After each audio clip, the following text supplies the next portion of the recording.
abeeyo abaami n'abakyala abavubuka n'abatennyo gano ge mawulire gaffe ku ngoma nga gakusomerwa ladies like tuula kalira wuliriza nyumirwa amawulire. Paalamenti ya Uganda ey'ekumi yatandika emirimu gyayo ng'eri ku mbiranye ne bannamawulire ng'entabwe eva ku paalamenti okuvunaana bannamawulire ogw'okugiwandikako ebyakalebule era yawandiikira empapula za New Vision, The Observer ne Red Pepper n'ekitongole kya Uganda Network ekibaluwa kye bakuntumye ng'eyagala basindika abateesiteesi baazo mu kakiiko ka paalamenti ak'empisa babitebye. Abateesiteesi b'olupapula lwa New Vision be bokka abalabikako ng'era abateesiteesi b'empapula endala abayitibwa okwewozaako omulundi ogwokubiri tebaalabikako. Abakungu ba paalamenti baanokolayo akatundu ak'ekyenda mu ssemateeka nga bagamba kabawa olukusa okuyita bano bannamawulire okugasimbagana n'ababazi b'amateeka kubanga okusinziira ku ssemateeka akakiiko kano kalina obuyinza ng'obwa kkooti enkulu ey'amateeka. Naye bannamawulire bagamba nti paalamenti terina buyinza obwenkomeredde obukisobozesa okubateeka ku ddinga olw'engeri gye bawandiika n'okuteekateekamu amawulire. Honorable Rebecca Kadaga era nga ye ssentebe wa paalamenti yalagira kuno okunoonyereza oluvannyuma lwa bannamawulire okuwandika ku ssente ezasaasaanyizibwa ababaka lwe bagenda mu nsi y'Amerika ng'empapula zaawandiika nti olugendo luno lwawuta obuwumbi obusoba mu bubiri obwa siringi okusobola okusaabaza ewamu n'okulabirira ababaka abaali baweerera ddala 78 mu bungi. Naye abakungu ba paalamenti bo bagamba batoola baminisita 5 n'ababaka 2 bokka aba paalamenti nga kwotadde omubaka wa paalamenti y'obuvanjuba bwa Ssemazinga Africa omu bw'ati. Bannamawulire babadde basaana nnyo mu kwanika ensaasaanya y'ababaka bano ey'ekyoyonoonero okugeza ng'obukadde bwa siringi 15 obw'okugula zikapyata ewamu n'okweyongeza emisaala olutatadde nga ku bongereza obukadde 68 bwe basaba okuweebwa buli mubaka okukola ku nsonga z'ebyokuziika nga bafudde. Ababaka bano abaalondebwa okuteesa mu bitundu gye bava we twogerera amateeka bagabaga mu nkola ey'okweyagaliza. Ekika ky'abannembere mu South Africa kirina bingi eby'okuyigiriza eggwanga. Omusasi waffe Tushipolo katuwa ebisingawo. Eggwanga ly'endebere ery'ensi ya South Africa limanyiddwa mu nsi yonna mu by'okuwunda n'okubumba nga kwotadde ebikomo ebikolebwa mu mbira, ennyambala yaabwe ey'obuwangwa n'ensiga y'ebifaananyi ku mayumba. Newankubadde ebikomo by'ebyuma ebyambalwa abakyala byo bikolebwa basajja, abakyala bandebere be bavunaanyizibwa ku mirimu gy'okutimba n'okusiga okuva ku mirembe gy'obujjajja. Tali musiizi wa bifaananyi ow'obuwangwa asinga Namukadde Esther Malango ow'emyaka 81 eyatandika okusiga ebifaananyi nga wa myaka 10 n'akozesa enkola y'obuwangwa okufuna ettutumu. Nga maama ne jjajjaawo omukazi be baamutendeka okufuna buno obumanyirivu, mukyala Malango yazuulibwa omutunzi w'ebifaananyi Omufalansa mu mwaka gwa 1986 era erinnya yasooka kulikolera Bulaaya mu Mwoleso Magicians of the World mu 1989. Mu 1991 ekkola ly'emmotoka ya BMW ne limupatana okusiga ekifaananyi ku mmotoka eno gye baakazaako erya Atka. Olwo ne yayunga ku basiizi abamanya nga Andy Waha bamusooka okusiga ebifaananyi ku mmotoka. Mukyala Malango n'afuuka kaddugala yasookera ddala okukola Atka mu nsi yonna ng'era ye mukyala yasookera ddala ku luno olukalala. Mu 1997 kampuni ya British Airways n'eddamu okukozesa ebifaananyi bye ng'ebiteeka ku byansuti by'ennyonyi zaayo ezitambuza abasaabaze. Wabula oluvannyuma lw'emyaka 25 Muzeeyi Malango azzeemu okukwatagana ne kampuni ya BMW okusiga emmotoka endala era ng'eno emmotoka ya BMW 7 Series egenda kusaba okululwa mu guno omwaka oluvannyuma etundibwa ku nnyondo ku mwoleso gwa Freeze mu kibuga kya London mu Bungereza.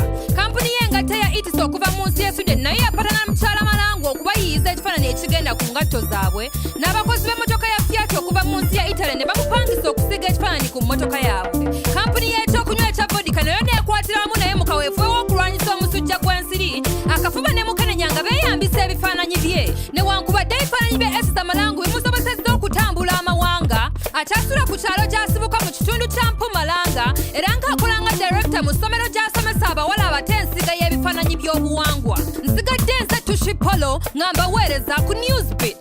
Weebale nnyo Tushipolo naagwo gatutuusaako. Okunoonyereza ku lumonde ku nsonga z'okubaamu vitamini E kutuwanguzza ekirabo Ssemalabo. Omusasi waffe Ras Jad kaagatutuuseeko. n'abanyasayansi bane nabo mubakahe bawe ebisembo erilo World Food Prize habwerongera omwe kirisi ekyebirebwa neriwatikanya munju w'abandu kundi babye banzire ebirebwa ebirimu vitamini A nerilangire ende biofortification yananziranyise eritambire yose eribulamu vitamini E mu mubiri yikaletera eriba n'ameso nerikanya oluholo omwa buli mwaka abana milioni 14 babakahamba wane kilwere kino abanyasayansi bakakola kutibu iba nemukolisha omulingo biofortification erirwanyisa obulwere buno. Biofortification wana mwatsi oweryongero kwa byalya byatukalya nerikolesya omulingo agronomic practice plant breeding ne biotechnology ebyalya bikakwa kutsibo mwachihuwo nabalimi be bakasoloma sibiriwunza makabo enzala yabirikanyirira hauma n'oluholo tukaidamu batsi omuterikania kutsibo nomuchangabya indi abandu bobolikiro iba chinawita omuyisa hauma n'obuholo nerikulakulana habwa sayansi mbuya ninje Ras Jad eriloko news beat webale nnyo Ras Jad nago gatutuusaako. Uganda yakiikiriddwamu ku bannamizannyo abaliko obulemu ng'era ono wakujjukirwa mu nsi yonna. David Amongo yadduka mita 1500 mu ddakiika 37 zokka. Yabalagako ky'alinawo bw'ate n'akwata ekifo kyakubiri mu guno omuzannyo. Ekintu ekyasanyusa ewamu n'okwewunyisa buli omu wekyamanyibwa nti yali wakudda n'omudaali gwa ffeeza ku butaka. Ku kisaawe Entebbe yayanirizibwa mu ssanyu nga muzira ng'era omuvumu bwe bw'akwenyumirizaamu mu bulamu bwe ne mu ggwanga. Okuva we yafuna ekizibu ku mukono gwe mu mwaka gwa 2005 we yamenyeka omukono gwe ogwakkono mu kibegabega nga talina bujjanjabi yalowooza nti kaali kaggwereddemu ddala. Omukono gwe gwalemala naye nga teyaggwamu ssuubi newankubadde abamu baali bamutwala nga kateeyamba. Emongo yatandika okudduka mu pulayimale newankubadde bangi baali bamujerega. Ono teyalekera awo bwe twogerera awangula era emisinde agyenyigiramu awetali kusaaga. Okuva mu Congo, London paka Brazil akoze ebyafaayo. Okuva mu mwaka gwa 1972 Uganda ebadde nga yeenyigira mu mizannyo nga gino era ku luno Emongo atukoledde amakula newankubadde yagenda batono abamumanyi akomyewo nga muzira wa ggwanga ng'era ekyokubaako obulemu kimukoledde erinnya. Ono yeenyumiriza mu buli kadde kaamala mu misinde ng'era akaseera ke mu by'emizannyo akakozesa bulungi nnyo. Oyo yenna ali eyo eyandyagadde okutwegattako nga Newsbeat team. Weerikodinga akatambi ka vidiyo ng'osoma amawulire mu rapu okatuweereze ku newsbeatuganda@facebook.com oba okatuweereze ku newsbeatuganda@gmail.com.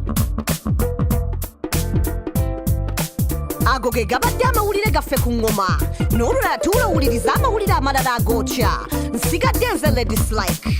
Gano ge mawulire ku ngoma. Wulira amawulire, tuula, kalira, wuliriza, goberera okuva ku studio paka ku street ge mawulire.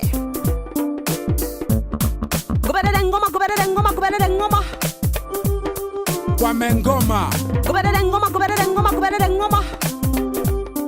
Goberera engoma.